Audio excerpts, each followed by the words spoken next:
이제 국영수 내신 특징을 알려줬는데 그러면은 탐구는 좀 어땠어요? 탐구는 이제 국영수와 다르게 특징이 되는 게 수강 인원이 좀 적다는 게 특징인데요. 그래서 전반적으로는 일단 등급 받으시기가 좀 어렵고요. 저 같은 경우에는 이과이기 때문에 2학년 때는 이제 총 3과목을 고르는 거였는데 과학탐구 3과목을 골랐고요. 저는 물원, 생원, 지원을 했고 이제 물원 같은 경우에는 그때 수강 인원이 50명도 채 안 돼서 등급 받기가 굉장히 어려웠던 기억이 있어요. 이제 지구과학이 가장 인원이 많았고 특징을 말씀드리자면 일단 2학년 때는 수능형 문제보다는 딱 내신 느낌의 문제들이 더 많이 나왔던 것 같고 시험 난이도는 물리 같은 경우에는 상당히 어려웠는데 생명과학이나 지구과학은 문제가 그렇게 어렵진 않았는데요. 수능형 문제들보다는 정말 교과서 개념에 충실하고 선생님이 수업 시간에 설명해 주신 내용 그 다음에 나눠주신 프린트 내용들이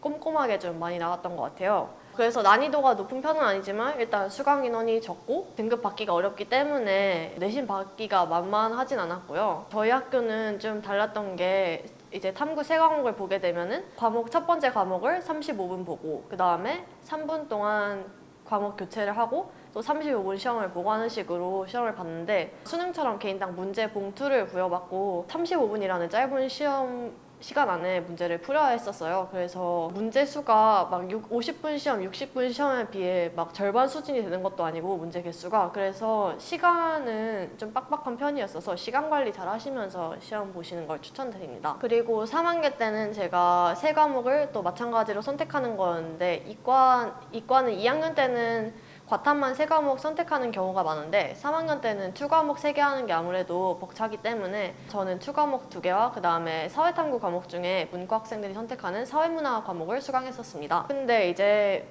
물리 2나 생물 2는 문제 난이도가 2학년 때와 큰 차이는 없었고 대신에 이제 수능을 안 보는 과목이고 이런 과목들은 이제 대부분의 학생들이 정말 내신을 위해서만 공부하는 거기 때문에 사실 공부하실 때 3학년 때 이제 수능 공부도 해야 되고 다른 공부할 게 많은데 시험도 안 보는 관련 없는 물투생투 공부하는 게 사실 좀 하기 싫으실 수도 있는데 내신이 언제나 중요하기 때문에 그런 것도 너무 개의치 마시고 공부해야 되는 때니까 그때는 그 과목들 집중해서 공부하시는 걸 추천드리고 그 다음에 과과 사회탐구 과목 보면은 너무 불리하지 않냐 이런 거 있으실 수 있는데 사회문화 과목을 선택했는데 이유는 생활과 윤리 그 다음에 사회문화 과목이 수강생이 가장 많았기 때문에 일단 신청을 했고요. 그래야 내신 받기가 쉬울 테니까요. 그런데 이제 저는 시험을 보기 전에 교과서를 좀 열심히 읽고 그 다음에 사회문화 수능 특강을 사서 2번 정도 풀어봤던 것 같아요. 저는 사회문화가 좀 저한테 잘 맞았는지 저는 물투생투는 1등급을 못 받았지만 사회문화는 1등급을 받았거든요. 그래서 이과시라고 너무 문과 과목 힘들지 않을까 편견 안 가지셔도 되고요. 수과목 그리고 사회 탐구 과목 다 열심히 하시길 바랍니다. 그러면은 신목고 탐구 같은 경우는 공부했던 내용이 어느 정도 이제 수능 볼 때 도움이 많이 좀 됐나요? 2학년 때는 내신 대비만큼 그렇게 밀도 있게 그 과목을 공부할 시간이 없잖아요. 그래서 공부를 열심히 해두시면 내신도 받기 좋고 나중에 수능 때도 도움이 되기 때문에 열심히 정말 하시면 좋을 것 같아요. 수능 때도 도움이 됩니다. 그러면은 이제 많은 탐구 과목들이 이제 다양하게 선택을 할 텐데 학생들이 좀 간단하게 팁을 좀 얘기를 하자면? 이과에 갈 거라면은 2학년 때는 과탐만 3과목 들으시는 걸 추천해요. 왜냐면은 수능 때 이제 2과목을 보시게 될 건데 이제 뭐 2학년 때 나는 수능 때 무조건 화생 봐야지 이러고 화원, 생원 선택하고 사회탐구 선택하시게 되면은 화생을 공부하다가 예를 들어서 화학이 정말 본인에게 안 맞으실 수도 있어요. 그렇게 되면은 나는 화생밖에 공부한 게 없는데 2학년 때 수능 이제 고3 때 과목을 새로 공부해야 되잖아요. 과탐 3과목을 해서 자신에게 맞는 2과목을 선택하시는 게 수능 볼 때나 내신 볼 때나 좀 더 유리하실 것 같고 학종 때도 이과라면 과탐을 많이 선택하는 게 진로에 도움이 많이 되니까 진학에 이과 친구들에게는 과탐 3과목을 추천드립니다. 사실 학종이나 내신에서 빠질 수 없는 게 수행평가잖아요. 수행평가는 전반적인 느낌은 어땠어요? 이제 주변 뭐 여고 같은 거 얘기를 들어보면은 수행평가가 굉장히 빡세다, 학생들끼리 경쟁이 치열하다 이런 게 있었는데요. 저희 학교 같은 경우에는 일단 남학생들이 수행평가를 그렇게 열심히 챙기지 않기 때문에 좀 열심히 준비만 하신다면은 어느 정도는 받으실 수 있고 근데 이제 또 과목마다 잘하면 잘하는 대로 만점을 주는 과목도 있는 반면에 만점은 정말 반에서 한두 명만 주고 그다음 감점을 좀 세세하게 하시는 과목들이 있어가지고 그런 과목들 같은 경우는 좀 공을 들이시는 게 좋고, 근데 이제 수행평가 준비할 때 정말 본인이 성실하게 시간을 들여서 하셨다면은 선생님이 그걸 늘 알아봐 주시는 것 같아요. 그래서 성실하게 준비하셨다면 그만큼의 결과는 늘 얻으실 수 있을 거라 생각합니다.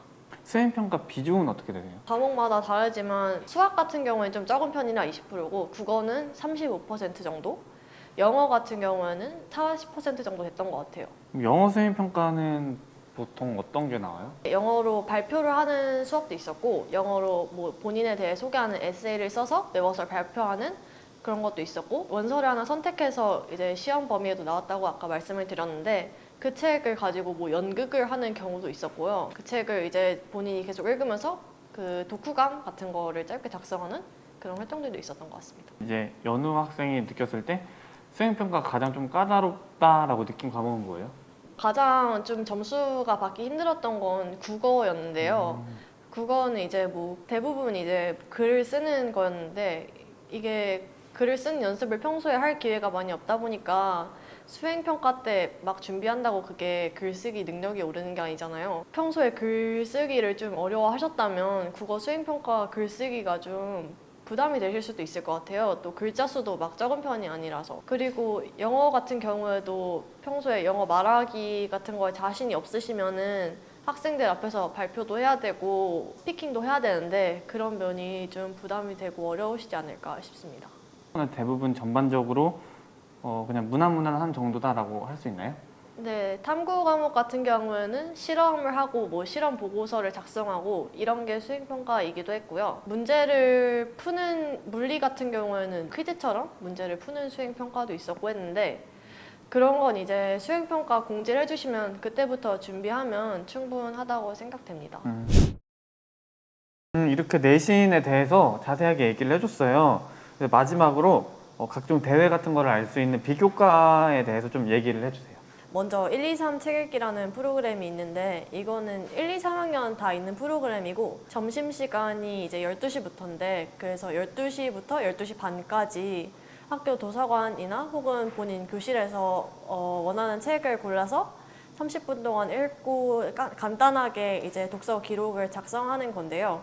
이 프로그램의 장점은 사실 고등학교 때 책을 따로 읽을 시간이 없는데 이 프로그램을 통해서 학교에서 점심시간마다 꾸준히 책을 읽을 수 있다는 장점이 있고요. 그리고 독서 기록을 학종 준비하신다면은 이제 쓰셔야 할 텐데 이때 읽은 책을 그때 독서 기록 쓰시기에 좋거든요. 그래서 뭐 시간 효율적으로도 좋은 프로그램이고, 그 다음에 친구들끼리도 이제 학종에 뭔가 뜻이 있는 친구들이 대부분 이 프로그램을 많이 해서 이 친구들이랑 같이 맨날 도서관을 가고 그 다음 끝나고 같이 점심 먹고 하면서 좀 친해질 기회도 많이 있었던 것 같아요. 두 번째는 인문사회 아카데미인데, 인문사회 아카데미는 매달 다른 주제로 그 분야의 전문가분들이 오셔서 강의를 해주시는 프로그램인데, 이제 학교 온라인 페이지에서 선착순으로 100명 정도 신청을 받아서 방과 후에 강의를 듣고 소감문을 작성하는 프로그램인데, 과 학생이시더라도 관련해서 좀 생기부에 이걸로 자소서나 자기가 예를 들어서 신문에 관한 뭐 뉴스 저널리스트 분이 오셨다 하면은 이제 뭐 그런 거랑 자기 진로랑 엮으셔서도 충분히 뭐 생기부의 내용을 쓰실 수 있으니까 여러모로 좀 유익하고요. 그 다음에 진로 탐구반 같은 경우에는 내신 평균 3등급 이상 친구들이 이거 참여 조건인데, 그 친구들끼리 예를 들어서 교육하는 팀도 있고 그 다음에 뭐 의대 진학을 희망하는 팀도 있고 아니면 뭐 컴퓨터 공학 관련 팀도 있고, 이렇게 해서 진로가 비슷한 친구들끼리 조를 짜서 뭐 토론을 하거나 아니면 실험에서 보고서를 작성한다던가 이런 식으로 원하는 원하는 활동을 본인들이 하고 그다음 그 내용을 생기부에 적을 수 있거든요. 학교에서 수업 시간에 선생님이 뭐 발표를 해라 하면서 본인이 진로 희망란에 들어가기 원하는 그런 내용들을 넣으실 수도 있지만 수업 시간에만 하기엔 어려운 활동들을 이때 자유롭게 하시고 그 다음에 생기부에 넣어서 자소서 쓰실 때도 좀 발전시키실 수 있기 때문에 그나마 본인 재량으로 가장 생기부를 작성하기 쉬운 방법이라고 생각합니다. 연우 학생은 인문사회 아카데미 강의를 좀 들으셨나요? 방학 제외하고 매달 있는데 5회 이상 그걸 수강하면 수료증 같은 것도 나오고 3회 이상 강의를 들어야 기재가 되거든요, 생기부에. 그래서 저는 3회, 4회 정도 들었던 것 같습니다. 그러면 어떤 강의가 가장 기억에 남았었어요? CBS에서 일하시는 대기자분이 오셨었는데 그때 가짜뉴스에 관련된 강의를 들었는데 그게 인상이 깊었던 것 같아요. 연우 학생은 진로탐구반이었나요? 네, 진로탐구반은 1, 2, 3학년 때 다 있는데 저는 1학년 때는 원래 문과를 희망했어서 사회학부와 행정학부 진로를 희망하는 진로탐구반에 들어갔다가 이제 대부분의 활동을 2학기 때 하게 되는데 저는 이제 2학기 때 이과로 가야겠다고 방향을 틀어서 중간에 나왔거든요. 그래서 1학년 때는 하지 않았고 2학년 때는 이제 의대를 지망했었기 때문에 생명 관련인 그래서 의학 관련으로 진로 희망하는 팀 조에 들어가서 활동을 했었습니다. 3학년 때도 마찬가지고요. 이게 그러면 잘하면 어떤 내용으로 쇠퇴에 기록이 되나요? 기사 같은 거를 본인이 뭐 해석하거나 아니면 그 기사를 주제로 토론을 하거나 한다든가 해서 원하시는 내용을 기재할 수 있다는 게 가장 큰 장점인 것 같아요. 그리고 이거는 필수적인 게 아니라 자발적인 활동이기 때문에 본인이 그 분야에 이런 열정을 가지고 직접 스스로 참여했다 하는 그런 자율적인 면이 돋보여서 좋은 것 같아요. 추천해주신 비교과 프로그램 같은 경우는 다 이제 강제나 이런 게 아니라 다 자율 참여인가요? 신청 기간 전에 뭐 교실 앞에 이렇게 공지문을 붙여주신다거나 하고요. 인문사회 아카데미는 사실 전교생에 비해서 들을 수 있는 인원이 100명인데 많으면 많다고 느낄 수도 있지만 이게 생각보다 신청이 빡세서 그 1, 2, 3 책 읽기도 그 인원 제한이 있거든요. 그래서 그 신청 기간에는 딱 시간 맞춰서 신청을 하셔야 들어갈 수 있습니다. 프로그램 말고도 동아리 같은 경우도 또 추천해준 게 있나요? 저는 컴퓨터 동아리를 했었는데요. 컴퓨터 코딩이나 프로그램 같은 게 어느 방면이든 좀 유용하게 쓰일 수 있을 것 같아서 저는 그래서 2학년 때는 부부장을 했었고 3학년 때는 부장으로 활동하면서 그 내용을 좀 생기부에 많이 적었었고 이제 저희 학교 유명한 동아리로는 일단 시사경제부라는 문과 동아리가 있고요. 그 다음에 이과에서는 블루로즈라는 과학 동아리, 프랙탈이라는 수학 동아리 등이 유명합니다. 근데 이제 뭐 동아리가 유명하건 안 유명한 건이 중요한 게 아니라 본인이 그 동아리에 들어가서 얼마나 적극적으로 활동을 하고 주체적으로 어떤 일을 하고 이런 게 좀 더 중요한 것 같아요. 컴퓨터 동아리를 활동을 했는데 주로 뭐 어떤 활동을 했고 세팅에는 어떤 내용을 기입을 했어요? 이제 1학년 때는 2학년 선배님들이 주도적으로 파이썬이나 C 언어 등의 프로그램을 저희한테 직접 가르쳐 주시면서 문제를 내주시고 이런 형식으로 했었는데 그리고 축제 준비도 공대 방탈출이라고 컴퓨터실에서 컴퓨터를 통해서 코딩으로 문제를 만들어서 이제 참가자들이 문제를 풀 수 있게끔 했었는데 그런 프로그램 아이디어를 다 제가 내고 준비를 했었거든요. 뭐 홍보 패널 만들기부터 다양한 걸 했어서 그런 내용을 생기부에 많이 적었거든요. 뭔가 동아리에서 내가 학습적인 부분뿐만 아니라 뭔가 주체적으로 리더십을 가지고 어떤 행동을 했다. 뭔가 행사를 주도했다? 이런 면들도 생기부에 적을 때 도움이 됐던 것 같습니다. 공부하는 시간을 뺏거나 뭐 방해하거나 그러진 않아요. 일반 부원들 같은 경우에는 그럴 것 같진 않고 저는 부장을 했었기 때문에 그 동아리 전날 새벽은 좀 할애를 늘 했어야 됐던 것 같고 이제 축제 준비 기간에는 저는 한 그래도 2, 3일 정도는 좀 투자를 했던 것 같은데 축제를 엄청 화려하게 하는 동아리가 아니거나 아니면 부장이 아니거나 하면은 시간을 많이 뺏기진 않을 것 같습니다. 또 시간을 뺏겨도 그것도 일종의 투자니까요. 자율동아리는 생명 관련 자율동아리를 했었는데 서울시립과학관인가? 거기에 고등학생 대상 실험 프로그램이 있어서 8명에서 10명 정도 됐었거든요, 인원이. 그래서 그 인원들이 매주 과학관에 찾아가서 분자생물학 실험을 하고 거기에 대해서 토론하고 책을 읽는 자율동아리를 했어서 그 내용도 후에 생기부에도 적고 했었습니다. 야자 얘기를 뺄 수가 없는데 신목구는 야자 분위기가 어땠어요? 저희 학교는 야자가 전혀 필수가 아니었고 야자가 그렇게 활성화되어 있는 편도 아니라고 생각해요. 집이 가깝거나 아니면 학원이 많이 없거나 하는 친구들은 야자실에서 본인들끼리 공부도 열심히 하고 밥도 같이 먹고 하면서 많이 친해지고 또 동기부여도 되고 하더라고요. 몇 명 정도 했어요? 2, 3학년 때는 한 30명에서 50명 사이? 많지 않았거든요. 3학년 때는 체인지어 프로그램이라는 게 있는데 방학 때 야자한 학생들끼리 조를 짜서 활동하고 약간 이런 프로그램도 있었는데 그 프로그램은 그래도 학종하는 친구들이 대부분 했던 것 같아요. 체인지가 한자거든요. 몸체랑 그 다음에 이제 인성할 때 그 마음 인, 그 다음에 지는 지성 할 때.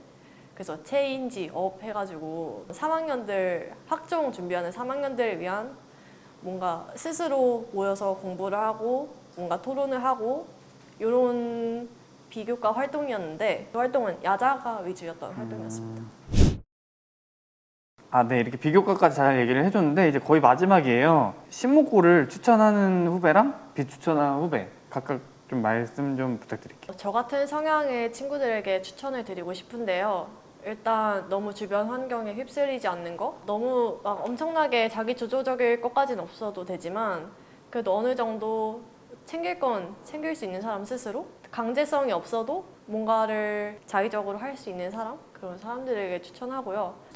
비추천하는 유형은 일단 분위기에 많이 휩쓸리는 친구들, 주변 친구들의 영향을 많이 받는 학생들에게 비추천하고, 그 다음에 공부 의지가 없으면 사실 누가 공부를 엄청 시키는 것도 아니고 공부 안 한다고 뭐라고 하는 것도 아니기 때문에 공부 의지가 별로 없으시면 공부를 막 시키는 학교에 가는 걸 추천드리고요. 저희 학교에는 공부할 의지가 어느 정도 있으신 분들이 오셔야 좀 학교 덕을 볼 수 있는 것 같습니다. 정리를 하면은 신문고 같은 경우는 분위기에 휩쓸릴 경우가 많기 때문에 자기 의지가 확고한 친구에게 추천을 하고, 그다음에 의지가 별로 없거나 잘 휩쓸리는 학생은 비추천한다는 말씀이시죠?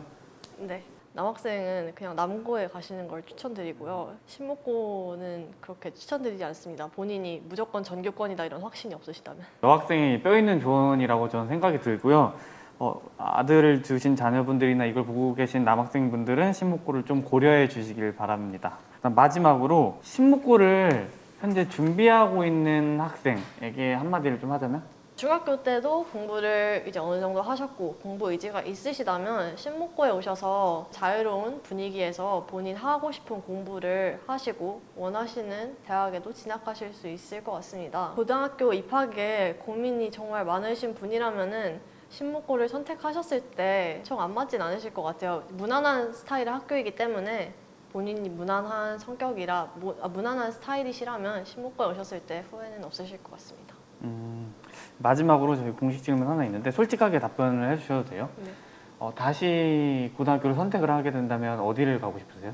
저는 그냥 신문고에 다시 갈 것 같은데요. 여고의 뭔가 분위기랑 저랑 맞을지가 저는 솔직히 그게 오히려 고민이었거든요. 근데 저는 공학이 잘 맞았고 공학에 있는 여자친구들과 굉장히 잘 지냈기 때문에 다시 해도 신문고입니다. 이렇게 신문고에 대해서 연우 학생이 얘기를 정말 잘 해줬는데요. 오늘 소감은 어떠셨어요? 저도 이제 고등학교를 졸업한 뒤로 대학 생활을 하면서 고등학교 생활을 복귀해 볼 기회가 없었는데 오늘 통해서 옛날 생각도 하고 고등학교 생활도 다시 떠올리고 할 수 있었는데요. 고교 선택이 중학교를 마치고 들어가실 분들에게는 정말 크나큰 기로 같고 어려운 결정이실 수 있겠지만 어느 고등학교에 가게 되셔도 적응해 나가시면 되기 때문에 너무 큰 부담 가지지 않으셨으면 좋겠고 이제 고등학교도 잘 진학하시고 앞으로 열심히 하셔서 원하시는 대학 꼭 진학하시면 좋겠습니다. 네, 연우 학생께서 좋은 말씀 해주셔서 정말 감사드리고요. 남은 학교 생활 잘 마치고 좋은 모습 보여주시길 바라겠습니다. 고교 선택 전략이었습니다. 대박!